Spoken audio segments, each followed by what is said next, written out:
Eastman Kodak Company presents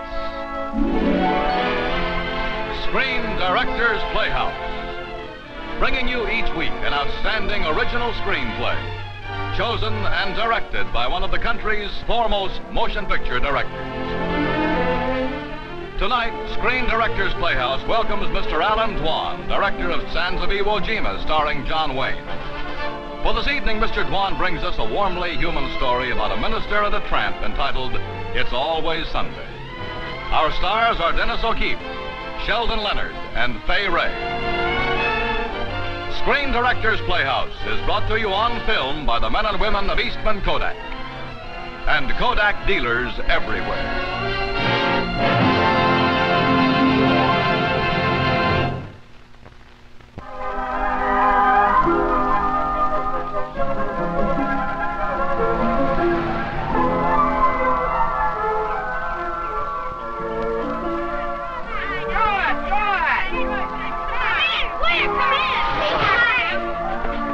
Well, Butch? Well, Reverend?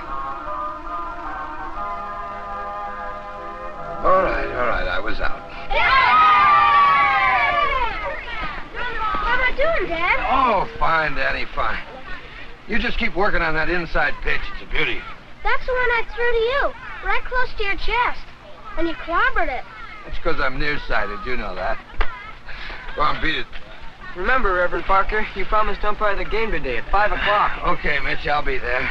You remember what I told you about that hook slide. All right. See you boys at 5.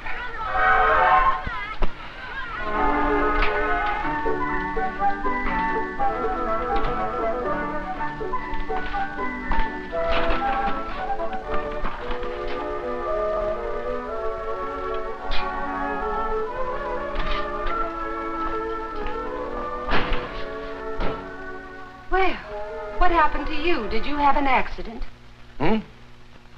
Oh.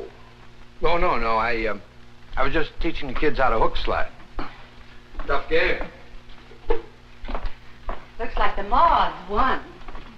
I'll have you know that this is the latest thing from Esquire. Oh. Mrs. Weatherby gave me a flat of cinerarias. You wouldn't mind planting them, would you? I mean, now that you're in your sports clothes. Well, I had kind of planned on... Please, for me. For you, it's a pleasure.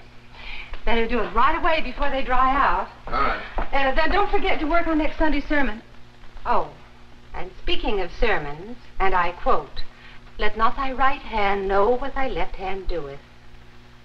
That's from your last Sunday's sermon, dear. How do you do it? How do you manage to remember only the parts of my sermons that you can use against me? If you eat that drumstick now, you'll spoil your lunch.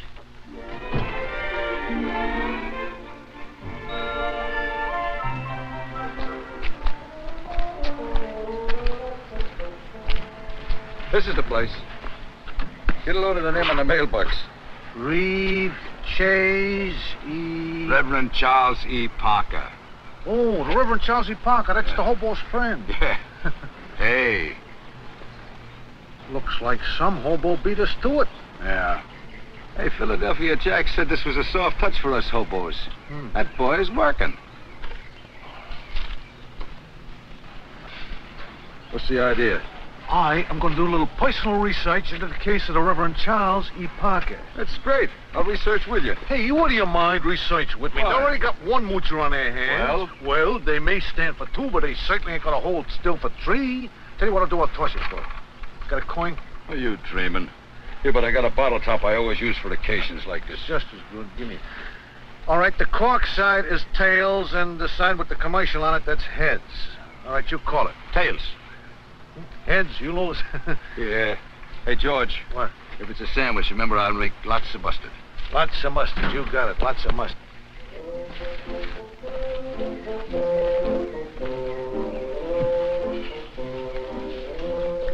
Hiya, Bo. Hello, friend. What's with the friend bit? Can't you call me Bo like one hobo to another? Like one hobo to another? Oh, I see. You're one of these elegant guys. Would like to be called a Knight of the Open Road, huh?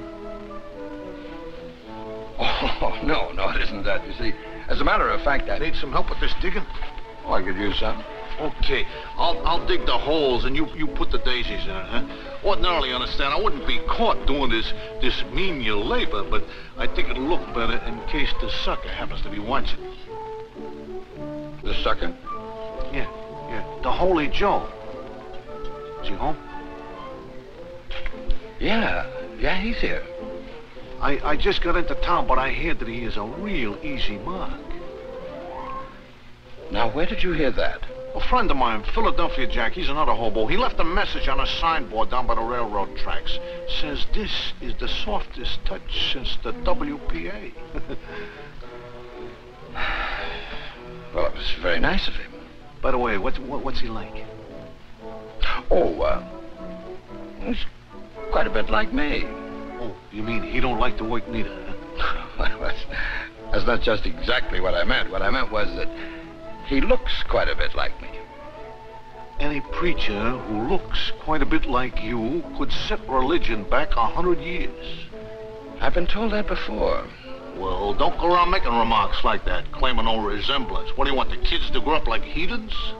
No, I don't want them to grow up that way, but they seem to do it anyhow. I resent that. Oh, nothing personal, you understand. Are you hungry? Certainly. Be my guest.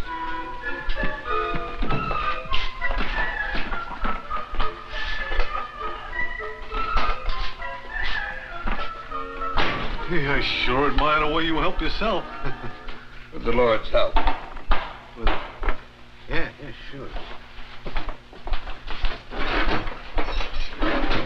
Not that I got anything against sandwiches, you understand, but you'd think the way you work around here, they would fix you up with some hot cooking once in a while. Oh, they do. Now and again. Well, these preachers are so generous that it is a pleasure to take advantage of them.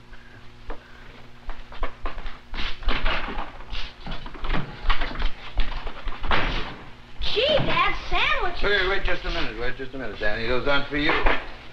Now, go on. You know what your mother tells you. You spoil your lunch. Oh, gee. Dad, I didn't know you had company. Oh, that's all right, Nancy. This is my daughter, Mr. I don't think I got your name. It's George. George. How do you do? I'll talk to you later, Dad. Hey, look, did my ears deceive me, or did that kid call you Dad, and did you call this doll your daughter? That's right. I am the Reverend Parker. Don't give me that. I know a hobo when I see one. I'm sorry, George, but despite the appearance, I really am the Reverend. You want a level? I'm on the level. Oh, in that case, look, Your Honor, anything I said was said from the depths of my ignorance. Well, you know, I was... It's all right, George. It's all right. Relax. I'm still a real easy mark. Gee, Reverend, if you was a hobo, you would be the king. Mother, Yes? you simply have to put a stop to it. Put a stop to what? Father. Why should I put a stop to your father? I rather like him. Well, you know what I mean. He's done it again. Done what? Dragged another stray into the kitchen. Oh? Why do they all come to our house? They don't go to other people's houses. I suppose they take one look at your father and recognize a kindred soul. That's just what I mean. Daddy's clothes look worse than the tramp's. A man in his profession should have some dignity. Nancy, always remember this. Your father has more inner dignity than anyone I've ever known. Oh, I know, Mother. But why doesn't he wear some of it where it shows? Oh, you... That's Bill.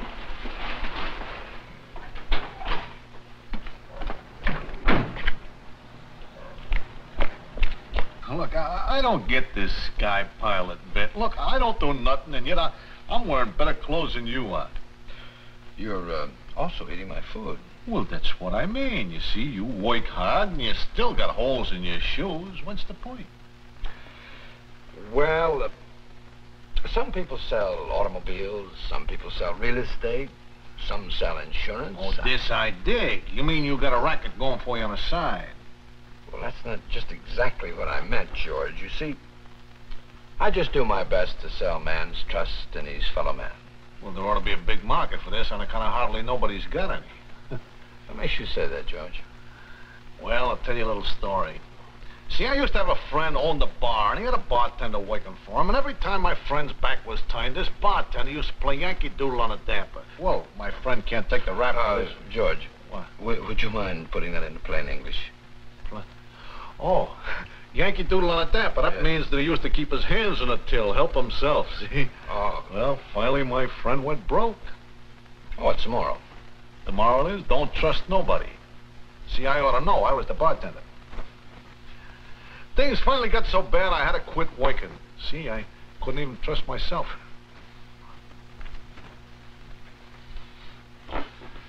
Trust thyself. Trust thyself and others will trust you. How's that?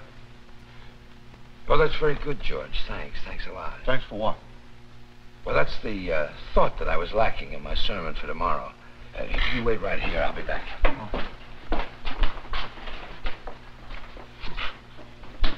How do you like that? I tap the bar keeps till, and a preacher needs that for his sermon. Gee. If you place your trust in this person, you not appreciate that trust and in turn trust his fellow man? Of course, dear. Charles! That's it, George. You've given me the theme for my sermon. Trust thyself, and it will follow that you will find trust from your fellow man. Charles, can you be excused for a minute? Oh, sure. She'll be right with you.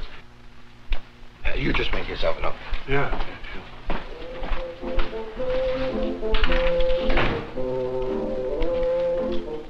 Trust thy fellow man. What a pigeon he'd make in a poker game. I'm going to a club luncheon. Nancy will see that you and Danny are fed, and I've left a list of your appointments on your memo pad. Oh, fine. All right. Well, have a good time, dear. Thank you. Bye. Bye. They're on the desk? Yes. Okay. Appointments. 1 o'clock, take a shower. Get dressed like a human being. This is our anniversary. 1:30, work on your sermon. This is our anniversary. 2:30, 3:30 to 4:30, work on your sermon. This is our anniversary. 5 o'clock, umpire a baseball game. P.S., in case you've forgotten, this is our anniversary. Anniversary? Mary! Father. Oh, yes. You remember Bill Blackstone. Oh, yes, of course. Hello, Bill. How's college? Fine, sir. Gee, our collection's that bad? Bad? Oh, well, Dad's been doing a little gardening. Oh, yes. Oh, Bill, I just remembered. Mrs. Parker took our car, and I have an errand. Could I borrow yours? Oh, sure. Father! Oh, what's the matter? Oh, well, nothing. You ever drive a Thunderbird before? No, I don't think I have. Then take it easy, because it's red hot. Oh, don't worry about it, Bill. I'll be very careful. Dad, we're going next door to play badminton in case anything happens. Oh, what could happen? Well, in this house, anything.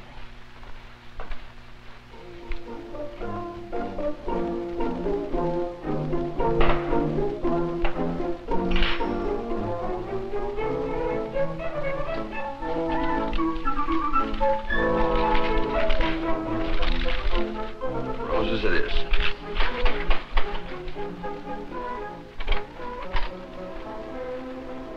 Oh, how do you do? Oh, won't you step in? Something I can do for you? We're looking for a preacher. Yes. It said on a mailbox outside that one lives here, a Reverend Parker. That's right. Is he high-priced? Oh, I shouldn't think so. In fact, there's, some say it's a very soft touch. With that Thunderbird? Looks fast, doesn't it? And expensive. Could you call the preacher or something? You see, we want to get married. Oh, well, that's splendid. Fine. Now, won't you come in, please? Just make yourself at home. And, Reverend Parker will join you in just a few moments. Thanks a lot, Bo.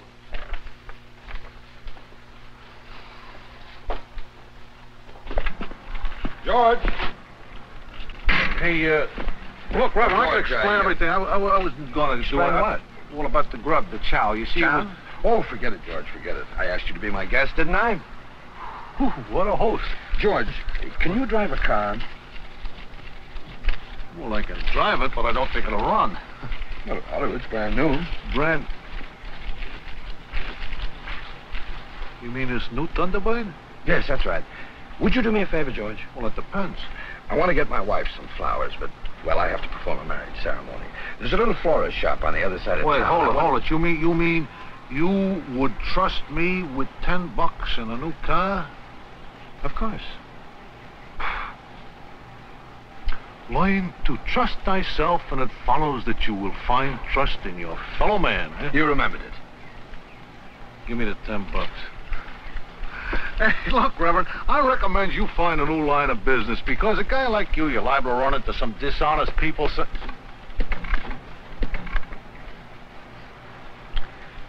See what I mean?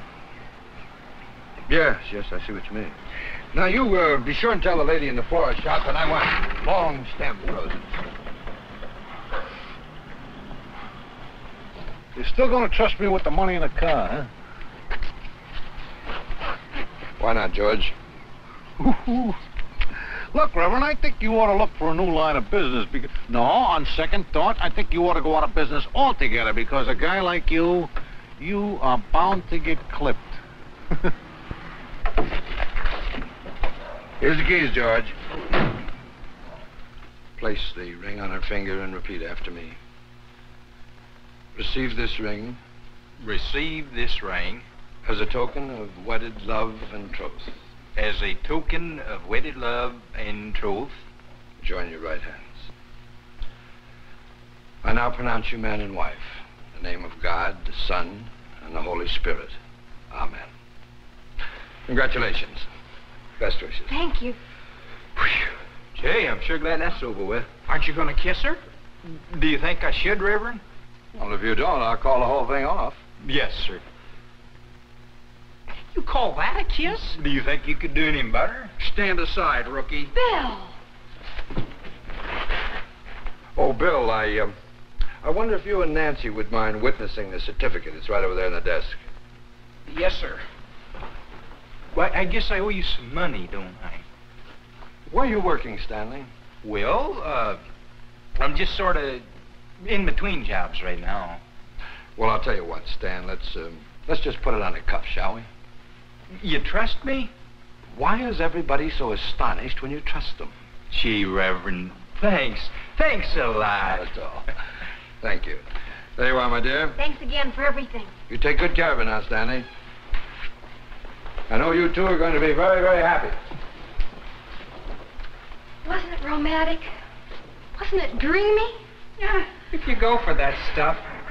Oh, come on. We'll finish the game.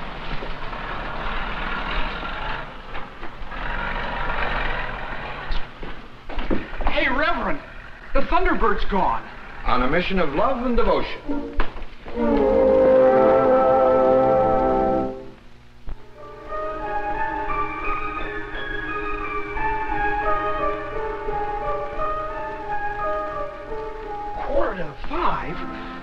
I just can't understand it. One minute I have a car, the next minute I'm a pedestrian. Bill, will you stop worrying and light a minute? Boy, is my dad going to be sore when he gets here. You didn't have to call your dad, did you? Trust your fellow man. You just can't go by all that stuff, Nancy. Your dad's wacky on the subject. It's strictly for Sunday. With my father, it's always Sunday. He's the wisest and the best and... I guess that must be my old man now. Hello, Mr. Brackett. Hello, Nancy. Look, young man, the next time I... All right.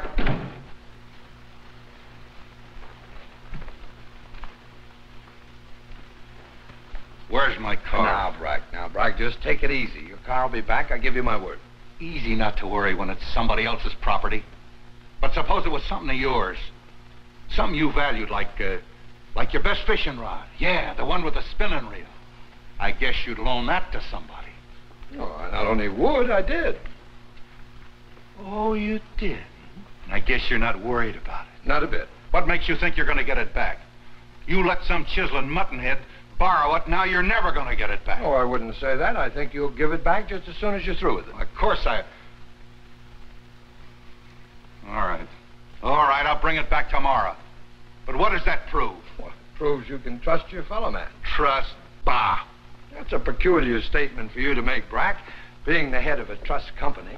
Hey, wait a minute. You say you're sure that hobo will bring my car back? I'm certain he will. Okay. I'm going to bet you double or nothing. If he comes back, I'll donate $500 instead of my usual $250 to the church welfare fund. Brack, but if he doesn't, not one red cent. You know I don't gamble. Except with other people's cars.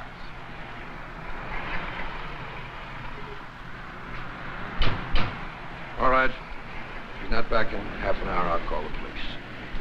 Oh, you won't have to worry. I've already called. Take it easy. Everyone, tell this guy to take his cotton-picking hands off me, will you? You're ruining the wardrobe. Where's my car? It's outside, Mr. Brackett. I picked him up at the city limits. I want a free lawyer. George, who is this? Oh, this is my pal, Eddie. Eddie, shake hands with the Reverend. It's a pleasure, Reverend. Eddie? Lock him up, officer. I'll sign the charges. Oh, wait just a minute, officer. George, tell me the truth. Did you have any intention of stealing the car I loaned you? Well, that's hard to say, Reverend. You see, it's kind of a familiar feeling, me sitting behind the wheel of a heap that wasn't mine. So I picked up Eddie here, and we was driving along. He was eating a sandwich and reading your sermon. My sermon? Yeah. Trusting your fellow man. The sandwich was wrapped in it. Oh, yes. Yeah, the first thing you know, he's got tears in his eyes. Oh, it was beautiful. Just beautiful. Well, anything can make Eddie cry, I gotta see. So I stopped the car, and I listened. For 5 hours? It was a long Simon. And he's a slow listener. Oh, go on, George, go on. Well, that's all. Next thing, bingo. We're headed back for town. You can ask him. They were headed back into town. Wonderful. Wonderful. Hey, you see, Brack? He was to be trusted. They took the car, didn't they? Well, now, that is debatable. How could we be taking it when we was bringing it back? You want to prefer charges, Reverend? No, certainly not. It just proved a point for me. They can go, can't they? Well, the law says anybody without funds must be taken in as a vagrant. Hey, wait a minute. Come along. With this vagrant... Let's go. George, just a minute, please. George, the $10 that I paid you. Oh, yeah. Well, I meant to tell you about that, Reverend. You see, I didn't get a chance to go to the flower shop to get those roses, so... No, that's all right, George. Well, I'm It's just all right. trying to... It's all right, George. Don't argue with the Reverend. There you are, officer. Does that look like they're without funds? Yeah. Does this look like I'm without funds, officer? Heifer, that's mine. Well, all right. Fine. George, Eddie, come back anytime. Well, thanks a lot, Reverend. And after reading your sermon, I put trust in my own brother, and nobody can trust him. Maybe we can do you a good turn someday, Reverend. George, you've already done me one. Oh, well, by the way, I almost forgot. Here's your sermon with mustard. Oh, thanks, Eddie. And, officer, I'm going to commend you to the chief. Thank you, Reverend. Brack, you want to give me that check for the welfare fund, or will you mail it to me? I'll mail it. Don't forget, Brack, 500, double or nothing. You did remember, didn't you? Remember? Our anniversary. The roses. Yes, the roses. Well, I get a little help from the memo pad. But you didn't get them. I'll run downtown and get you. Oh, no, never mind. I don't care as long as you remember it. You know, darling, you've got something that no other woman on this earth has got. What? Me. Oh, you. Stop smooching and come on, Dad. You're holding up the game. Oh, the game. Oh, that's right. Well, I'm afraid, Danny, that you'll have to get somebody else to umpire. Oh, gee, Dad, you're the only one we can trust. I'll let you go. Run along with the other little boys. All right. Come on, son. Keep your eye on the ball, Reverend.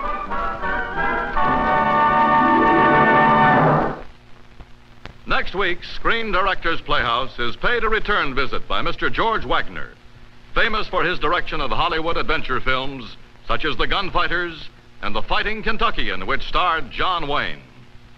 Mr. Wagner will direct Errol Flynn in his first dramatic role on television in an exciting adventure story entitled Sword of Villon. Be sure to join us.